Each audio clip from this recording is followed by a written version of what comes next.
विश्वका प्रमुख अर्थतन्त्रहरू र विकसित पुँजी बजारहरूको मेरुदण्डका रूपमा रहेको मार्जिन लेन्डिङ अर्थात् मार्जिन कारोबार सुविधा केवल एउटा वित्तीय औजार मात्र नभई बजारमा तरलता प्रवाह गर्ने र लगानीकर्ताको खरिद क्षमतालाई गुणात्मक रूपमा वृद्धि गर्ने एउटा इन्जिन हो।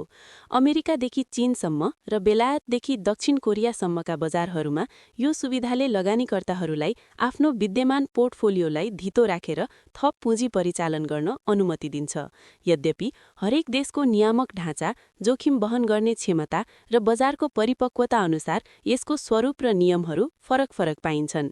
यस लेखले विश्वका शक्ति राष्ट्रहरूमा प्रचलित मार्जिन लेन्डिङका आयामहरू, त्यहाँका कडा कानूनहरू र विशेषज्ञहरूको गहन विश्लेषणलाई एक अनुसन्धानमूलक किताबी शैलीमा उजागर गर्ने प्रयास गर्दछ।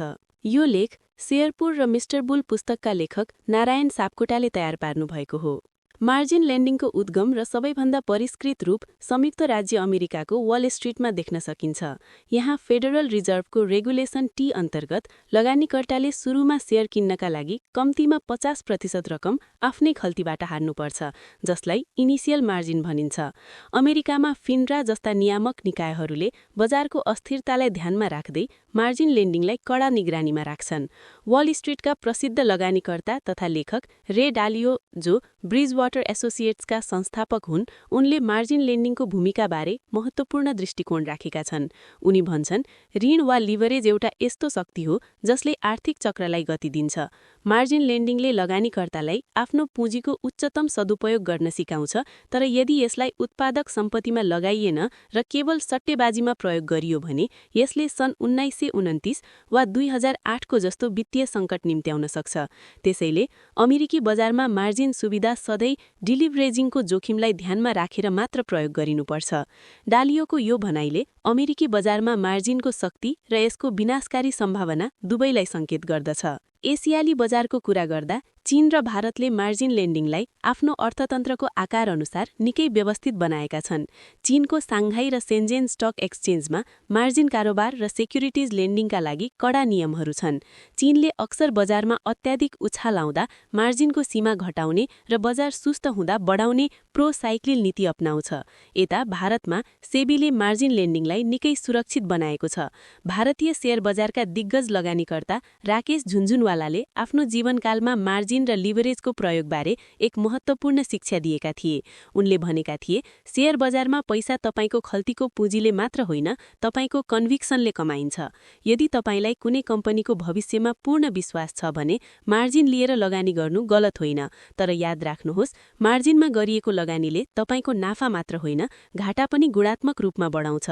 भारतीय बजारमा मार्जिन भनेको एउटा एक्सेलेटर जस्तै हो, जसलाई चलाउन सिपालु चालक चाहिन्छ। जापान र दक्षिण कोरिया जस्ता प्राविधिक रूपमा विकसित देशहरूमा मार्जिन लेन्डिङले बजारको दैनिक कारोबारको ठूलो हिस्सा ओगटेको हुन्छ। जापानको निक्केईमा मार्जिन कारोबारका लागि सेक्युरिटिज फाइनान्स कम्पनीहरूले ब्रोकरहरूलाई पुँजी उपलब्ध गराउँछन्। दक्षिण कोरियामा त व्यक्तिगत लगानीकर्ता बीच मार्जिन कारोबार यति लोकप्रिय छ कि यसले कहिलेकाहीँ बजारमा अत्याधिक भोलाटिलिटी पैदा गर्छ। दक्षिण कोरियाको कोस्पी बजारमा युवा लगानीकर्ताहरूले मार्जिनको प्रयोग गरेर सम्पत्ति बढाउने लहरै चलेको छ। तर बेलायत र युरोपियन युनियनका बजारहरूमा चाहिँ केही फरक दृश्य देखिन्छ। बेलायतको फाइनान्सियल कन्डक्ट अथोरिटीले कन्ट्र्याक्ट फर डिफरेन्सेस र मार्जिन ट्रेडिङमा कठोर नियमहरू लागू गरेको छ, ताकि साना लगानीकर्ताहरूलाई जोगाउन सकियोस्। युरोपीय बजारहरूमा MiFID II जस्ता कडा कानूनहरूले मार्जिन लेन्डिङलाई एउटा सुरक्षित दायराभित्र राखेका छन्। युरोपमा विशेष गरी संस्थागत लगानीकर्ताहरूका लागि मार्जिन सुविधा बढी सहज छ। अन्तर्राष्ट्रिय मुद्रा कोषका पूर्व अर्थशास्त्री र प्रसिद्ध लेखक केनेथ रोगोफले मार्जिन लेन्डिङ र विश्वव्यापी कर्जाको सम्बन्धमा गहिरो अनुसन्धान गरेका छन्। रोगोफका अनुसार विकसित बजारहरूमा मार्जिन लेन्डिङले सम्पत्तिको मूल्यलाई सपोर्ट गर्छ। जब ब्याज दर न्यून हुन्छ, मार्जिन लेन्डिङको माग बढ्छ, जसले शेयर बजारलाई नयाँ उचाइमा पुर्याउँछ। तर युरोप र बेलायतले अपनाएको कडा नियमनको कारणले त्यहाँ अमेरिकी बजारको तुलनामा सिस्टेमिक रिस्क कम छ। मार्जिन लेन्डिङ एउटा यस्तो औषधि हो जसको सही मात्राले बजारलाई निको पार्छ, तर अधिक मात्राले विषको काम गर्छ। रोगोफको यो विश्लेषणले विश्वव्यापी वित्तीय स्थिरताका लागि मार्जिनको नियमन किन आवश्यक छ भन्ने प्रश्न पार्छ। यी सबै देशहरूको अध्ययनबाट के निष्कर्ष निस्कन्छ भने विकसित अर्थतन्त्रहरूमा मार्जिन लेन्डिङले पुँजी बजारलाई गतिशील र प्रतिस्पर्धी बनाएको छ। रे डालियोको लिभरेज सिद्धान्त, राकेश झुन्झुनवालाको कन्भिक्सन र केनेथ रोगोफको नियामकीय दृष्टिकोणलाई एकीकृत गर्ने हो भने मार्जिन लेन्डिङको पूर्ण चित्र तयार हुन्छ। यो सुविधाले साना लगानीकर्तालाई पनि ठूलो खेलाडी बन्ने अवसर दिन्छ, तर यसका लागि विश्वव्यापी बजारका अनुभवहरूबाट सिक्नु र कडा वित्तीय अनुशासन पालन गर्नु अनिवार्य छ। जुन देशमा मार्जिन लेन्डिङ जति व्यवस्थित र पारदर्शी छ, त्यहाँको शेयर बजार त्यति नै परिपक्व र भरपर्दो मानिन्छ। यो लेख शेयरपुर र मिस्टर बुर पुस्तकका लेखक नारायण सापकोटाले तयार पार्नुभएको हो। विश्वको सबैभन्दा ठूलो र परिपक्व वित्तीय केन्द्र संयुक्त राज्य अमेरिकाको वाल स्ट्रिटको सफलताको कथालाई सूक्ष्म रूपमा अध्ययन गर्ने हो भने त्यहाँको बजार संरचनाको एउटा बलियो खम्बाका रूपमा मार्जिन लेन्डिङ अर्थात् मार्जिन लेन्डिङलाई पाउन सकिन्छ।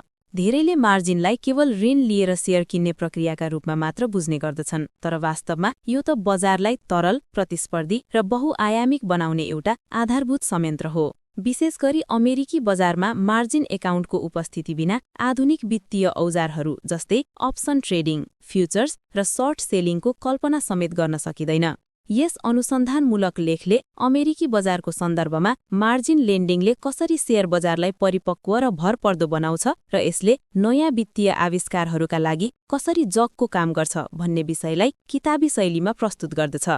अमेरिकी शेयर बजारमा मार्जिन लेन्डिङको नियमन फेडरल रिजर्भको रेगुलेसन टी अन्तर्गत हुन्छ, जसले लगानीकर्तालाई शेयर खरिद मूल्यको 50% ऋण लिन अनुमति दिन्छ। यो व्यवस्थाले बजारमा पुँजीको दक्षता बढाउँछ। जब लगानीकर्तासँग मार्जिन एकाउन्ट हुन्छ, उसले आफूसँग भएको सीमित नगदको तुलनामा ठूलो पोर्टफोलियो परिचालन गर्न सक्छ। यसले बजारमा निरन्तर खरिद र बिक्रीको चाप कायम राख्छ, जसका कारण बिड आस्क स्प्रेड कम हुन पुग्छ र बजार थप भरपर्दो बन्दछ। अमेरिकी बजारमा मार्जिन एकाउन्ट केवल थप शेयर किन्नका लागि मात्र होइन, बरु बजारमा आउने अवसरहरूलाई तत्काल पक्रनका लागि एउटा तरल रिजर्भको रूपमा प्रयोग गरिन्छ। जब कुनै लगानीकर्ताको ब्रोकरकोमा मार्जिन खाता सक्रिय हुन्छ, उसले आफ्नो सम्पत्ति बिक्री नगरिकन अर्को आकर्षक अवसरमा लगानी गर्न सक्छ, जसले बजारको गतिशीलतालाई कहिल्यै रोकिन दिँदैन। शेयर बजारलाई परिपक्व बनाउने अर्को महत्त्वपूर्ण पक्ष भनेको डेरिभेटिभ्स वा अप्सन मार्केटको उपलब्धता हो। वाल स्ट्रिटमा अप्सन ट्रेडिङ यति लोकप्रिय हुनुको मुख्य कारण त्यहाँका ब्रोकरहरूले प्रदान गर्ने मार्जिन सुविधा नै हो। अप्सन मार्केटमा कभर्ड कल वा क्याश सेक्योर्ड पुट जस्ता रणनीतिहरू कार्यान्वयन गर्नका लागि मार्जिन एकाउन्ट एउटा अनिवार्य शर्त हो। यदि लगानीकर्तासँग मार्जिन खाता छैन भने उसले सर्ट सेलिङ गर्न पाउँदैन, जुन बजारलाई सन्तुलनमा राख्नका लागि निकै आवश्यक हुन्छ। सर्ट सेलिङले ओभर भ्याल्युड अर्थात् अत्याधिक महँगो भएका शेयरहरूको मूल्यलाई वास्तविक धरातलमा ल्याउन मद्दत गर्छ। यसरी मार्जिन एकाउन्टले एकातिर लगानीकर्तालाई लिभरेज दिन्छ भने अर्कोतिर बजारमा हुने अस्वाभाविक उछाललाई नियन्त्रण गर्ने चेक एन्ड ब्यालेन्सको काम पनि गर्छ। अमेरिकी बजारमा मार्जिन कलको संयन्त्र यति कडा र स्वचालित छ कि यसले प्रणालीगत जोखिम अर्थात् सिस्टेमिक रिस्कलाई निकै कम गर्दछ। जब कुनै शेयरको मूल्य मेन्टेनेन्स मार्जिन भन्दा तल झर्छ, ब्रोकरले तुरुन्तै थप नगद माग गर्छ वा शेयर बिक्री गरेर आफ्नो ऋण सुरक्षित गर्छ। यो प्रक्रियाले गर्दा ब्रोकरहरू टाट पल्टिने सम्भावना न्यून हुन्छ र समग्र वित्तीय प्रणाली सुरक्षित रहन्छ। यही सुरक्षा र पारदर्शिताको कारण नै विश्वभरका लगानीकर्ताहरू अमेरिकी बजारमा विश्वास गर्छन्। मार्जिन एकाउन्टको अर्को एउटा सुन्दर पक्ष भनेको यसले ल्याउने पोर्टफोलियो मार्जिनिङको अवधारणा हो। यसमा लगानीकर्ताको जोखिमलाई एउटा शेयरको आधारमा मात्र होइन, बरु पूरै पोर्टफोलियोको विविधीकरण अर्थात् डाइभर्सिफिकेसनको आधारमा गणना गरिन्छ। यसले अनुभवी लगानीकर्ताहरूलाई अझ बढी लचकता र कम लागतमा पुँजी परिचालन गर्ने सुविधा दिन्छ। अनुसन्धानले के देखाउँछ भने जुन बजारमा मार्जिन र अप्सन जस्ता औजारहरू सक्रिय छन्, त्यहाँको प्राइस डिस्कभरी प्रक्रिया अत्यन्तै छिटो र सटिक हुन्छ। अमेरिकी बजारमा संस्थागत लगानीकर्ताहरूले मार्जिनको प्रयोग गरेर आर्बिट्राज अवसरहरूको फाइदा उठाउँछन्, जसले विभिन्न एक्सचेन्जहरूमा हुने मूल्यको भिन्नतालाई तुरुन्तै हटाउँछ। यसले बजारलाई अझ बढी न्यायसङ्गत र प्रभावकारी बनाउँछ। यदि नेपाल जस्ता उदीयमान बजारहरूले पनि वाल स्ट्रिटको यो मोडेललाई पछ्याउने हो र ब्रोकरहरूलाई मार्जिन एकाउन्ट सञ्चालन गर्न पूर्ण रूपमा सक्षम बनाउने हो भने त्यहाँ पनि अप्सन र फ्युचर्स जस्ता नयाँ वित्तीय उपकरणहरू भित्र्याउन सहज हुनेछ। मार्जिन एकाउन्ट नभएको बजार केवल एकतर्फी हुन्छ, जहाँ बजार बढ्दा मात्र पैसा कमाउन सकिन्छ, तर मार्जिन र यससँग जोडिएका औजारहरूले बजार घट्दा पनि नाफा कमाउने वा आफ्नो लगानीलाई सुरक्षा हेजिङ गर्ने विकल्प प्रदान गर्दछन्। निष्कर्षमा मार्जिन लेन्डिङ र मार्जिन एकाउन्ट कुनै पनि विकसित शेयर बजारको मेरुदण्ड हुन्। अमेरिकी बजारको अनुभवले के पुष्टि गर्छ भने जब लगानीकर्ता र ब्रोकरका बीचमा मार्जिनको व्यवस्थित र पारदर्शी सम्बन्ध हुन्छ तब मात्र बजारले आफ्नो पूर्ण क्षमता प्रदर्शन गर्न सक्छ। यसले बजारमा तरलता भर्छ, नयाँ र जटिल वित्तीय औजारहरूका लागि ढोका खोल्छ र समग्र सिस्टमलाई अझ बढी परिपक्व र भरपर्दो बनाउँछ। वाल स्ट्रिटको सफलता केवल त्यहाँका कम्पनीहरूको प्रगतिमा मात्र होइन, बरु त्यहाँको यस्तै मजबुत बजार संरचना र मार्जिन जस्ता गतिशील वित्तीय औजारहरूमा लुकेको छ। यो लेख शेयरपुर र मिस्टर बुल पुस्तकका लेखक नारायण सापकोटाले तयार पार्नुभएको हो।